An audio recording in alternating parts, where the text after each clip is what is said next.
ఏళ్ల క్రితం కొనుక్కున్న మీ ప్లాట్ ఇప్పుడు రిజిస్ట్రేషన్ చేద్దాము అని అంటే రిజిస్ట్రేషన్ అవ్వడం లేదా?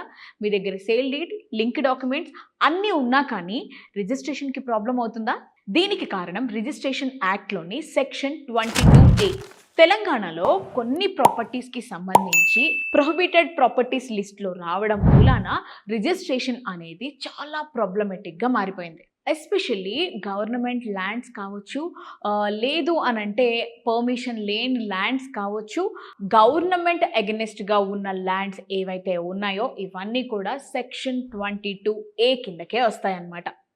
మీరు ఎప్పుడో లీగల్‌గా కొనుక్కున్న ఫ్లాట్ ఏదైతే ఉంటుందో అది ఇప్పుడు సెక్షన్ 22A కిందకి వస్తుందా లేదా అన్నది ఒకటికి 10 సార్లు చెక్ చేసుకోండి.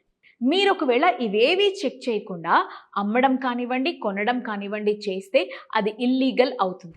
అందుకే ప్రాపర్టీ కొనే ముందు sale deed, EC, legal documents అన్నీ ఉన్నాయా లేదా అని ఎలా చెక్ చేసుకుంటామో అది యాక్ట్ 22A కింద ఉందో లేదో చెక్ చేసుకోవడం అన్నది కూడా చాలా ఇంపార్టెంట్. మీ ప్రాపర్టీ ప్రొహిబిటెడ్ లిస్ట్లో ఉందా? సర్వే నెంబర్ ఏమైనా రెస్ట్రిక్షన్ ఉందా?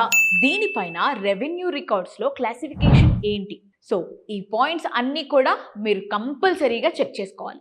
If in case me land కూడా సెక్షన్ 22A యాక్ట్ కింద ఉంది అనంటే మాత్రం అది కామన్ థింగ్గా మీరు అస్సలకే తీసుకోవద్దు. మీరు వెంటనే యాక్షన్ స్టార్ట్ చేయాలి.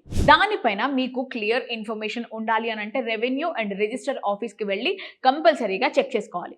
ఇఫ్ ఇన్ కేస్ ఈ ప్రాబ్లం ఇంకా ఎక్కువగా ఉంది అనంటే మాత్రం మీరు న్యాయ సలహాలతో ముందుకు వెళ్ళడం అనేది చాలా మంచిది.